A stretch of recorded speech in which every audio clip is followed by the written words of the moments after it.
So what's up? How you doing today? In this video, we're going to take a look at how you can make your chords sound a whole lot more interesting. And we're going to do it in two ways. One, by looking at chords, by building them out of scales instead of just the normal chord shapes we know. And two, a different way you may think about harmony, in three actually ways of how we're going to look at that. More on that later. But for now, let's just give a listen to me playing with the backing track, just messing around with some of these ideas. Just improvising around real quick with it so you can hear what I'm talking about. Sometimes it's a little out there, but let's listen to it. We'll break down what it is, and at the end, you can try it over the same track. And let me know in the comments down below, do you recognize this song? What tune do you think this is?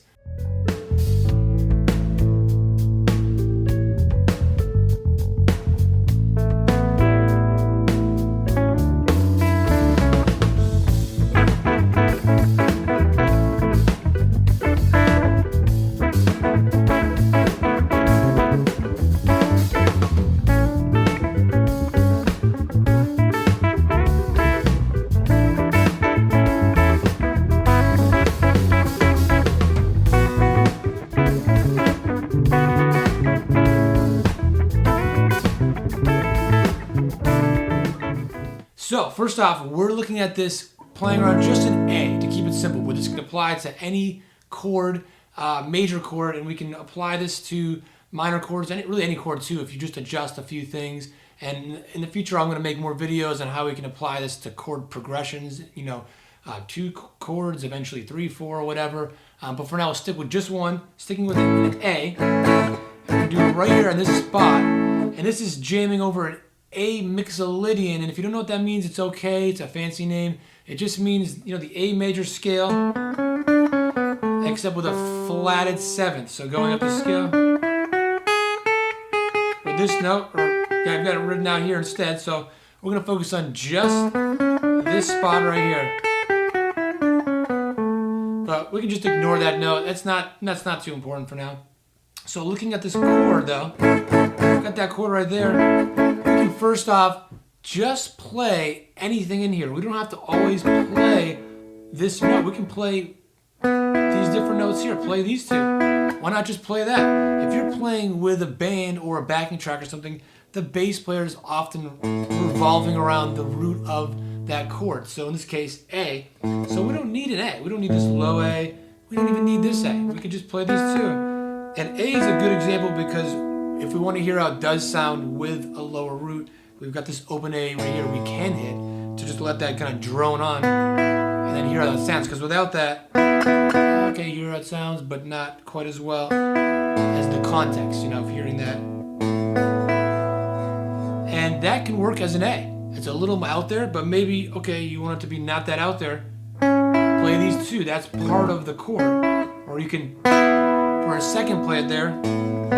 And then hammer it onto that. You could play these two. Oh, that's a little out there. And then resolve it down,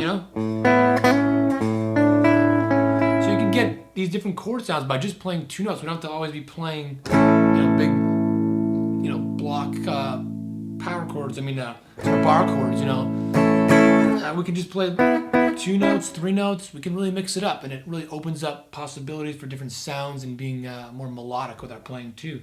Instead of just stuck in this shape, we can be playing, getting all these melodies and stuff on top. So really, you can just play anything with the scale. And some things are going to sound better than others, and it's up to you, what you like, what you don't like. But I just recommend trying out, just thinking about the chords instead of these block chords as a scale, and just mess around and discover things on your own. The second thing is to look a little more specifically.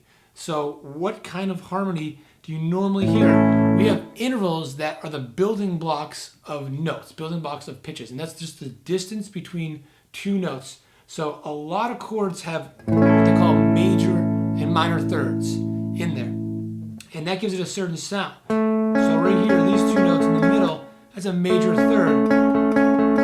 But there's other kinds called fourths right here, and that's called quartal harmony. Not chordal, but quartal with a Q, and that's referring to the fourths. And that gives you a very different sound. So sometimes those are in there. You play this chord right here. There's a fourth on top. But that third in there, no matter what else is in there, that third will really kind of dilute it and make it sound like a major chord, or if you flat this, a minor chord. So think about the different kinds of harmony we can get that'll make it sound much more interesting. Like if you play these two, there's that fourth. So that gives it that quartal kind of sound. We can also get fifths. So if you raise this to here, that's a fifth, and that is a different shape here than it is over here. But that's what a power chord is. That's why when you see an A5, it's just referring to A in the fifth above the A. So a root and a fifth, and that's all it is. Sometimes you see this, it's just the octave of that root, but it's just a power chord. And that's what's used a lot in, rock and grunge and punk and metal and stuff. But we're looking to get beyond just that sound, adding it in other situations that are not just these power chord shapes. But that sound is a fifth, and that's called quintal harmony. So we've got the quartal, the quintal, and then I never know how to pronounce this, but secundal, so seconds. So that would be playing like this. Playing this right here, a D and an E. So if I play it on the same string, D, E, and you can't, play it at the same time, but you can see that's a major second above. It's 2 frets, so that's what they call a second in terms of the interval. So it's a very close sound. So most chords when you play, G, C, D, things like that, you're not going to have seconds in there. So this really changes the sound, makes it much more interesting. And these 3 categories of seconds, fourths, and fifths, they all have a similar sound. They all have their own kind of unique identity, but they are a little spacier because they're different. The thirds give us a more normal sound than we're kind of used to. So adding that in there, that D and E, you could do it like that, or in this case right here, D and then E. And that gives you like an A sus4 sound. So, and here it is giving you a sus2 sound. So it's just coming from the other direction. So we can try out all these things. Oops.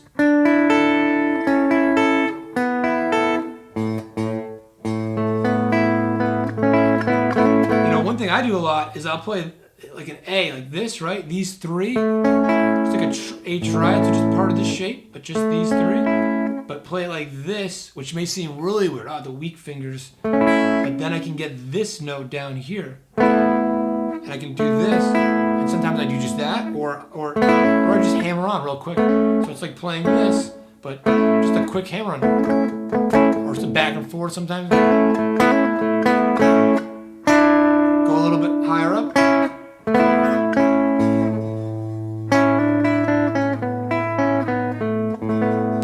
So you don't have to know exactly all, the seconds, fourths, all that stuff, but just want to introduce that idea, if it's new to you, of those 3 different types of harmonies, those intervals, and how they're all, mixed and match. And that's the beauty of chords. The different ways you play it, they're just different combinations, different types of intervals in there, and it gives you different sounds, even if it's the same notes overall that you're playing in a chord. If you're playing an A, like this versus this or whatever, those are all A's, but the same notes that make up the chord, but they're kind of arranged in different ways, and then they give them a slightly different kind of flavor, different sound.